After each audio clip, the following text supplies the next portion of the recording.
Good day. This video would show how you can change the y-axis display unit when you're in FieldFox EMI measurements mode.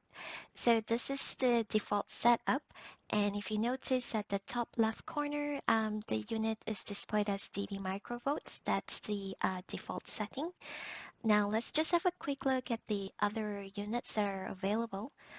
So let's click on Scale Amplitude, More. And under units, you'll notice you can change it to dBm, dBmV, watts, voltage, amperes, dB microamps, and milliamps as well. But if you're looking into field strengths, the units such as dBpT, dBg, they're not available by default. So in order to change the units for that, this you'll have to go and add a corrections file. So the following steps would apply. So let's proceed and click on corrections. So just to note, those various field strength units are only available under receiver side antenna corrections. So let's click on that and let's proceed with new. And you'll be prompted with overriding existing antenna data. I'll proceed and say yes. And the first thing that you can change or edit is the description. So you might want to change this to something more meaningful to you. Example, antenna model, or some way that you recognize which correction file needs to be turned on. Just for um, demonstration purposes, I'm just going to say antenna B.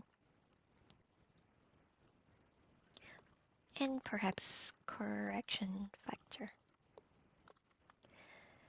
Let's hit done. And then you can proceed to the antenna factor unit. By default, it's set to none, but we would like to change that. So if you're looking at field strengths, a magnetic field, if you're looking at E field, you'll select dBm, dB per meter. And if you are looking at H fields, it'll be dBs per meter. So I'll just click and leave this as dBsm. And then when you hit next, this is where you can add points along for your correction factor. I'm just going to start with 50 megahertz, if you will, and add a factor. I can add row and add another point.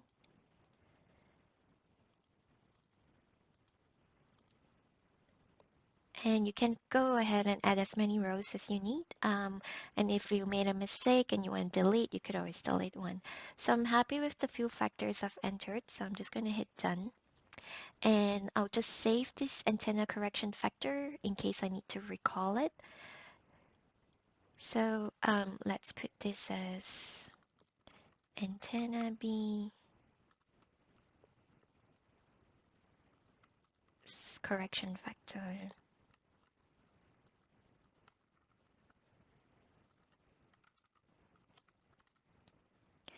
And hit done.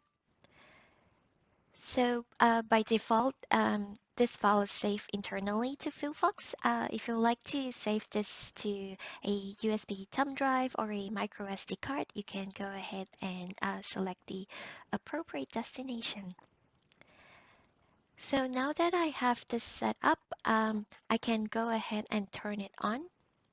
And the first thing you'll notice is that the units are now represented as per meter. Now we can then go back to sample, scale amplitude, sorry, hit more. And now if you hit on units, the field strength units will now be displayed. So if I'm interested in dBpT, I can click on that, hit enter, and now it'll cater to that display unit. So that's how you could go about changing the units. So if we hit back to corrections, you will notice that the receiver side antenna correction file is shown as on. The moment you turn this off, the units would then will be reset back to the default units that we have. So so while we're at this, you might want to edit the antenna points. So you could always hit edit antenna and then revise some measurements if you need to, or settings. If you need to add an additional row, you could go ahead and do it. Or if you need to delete, you could also do that. So I'm just going to hit done, save antenna, and I'm just going to overwrite that file. So that's all I have for today. Thanks for watching.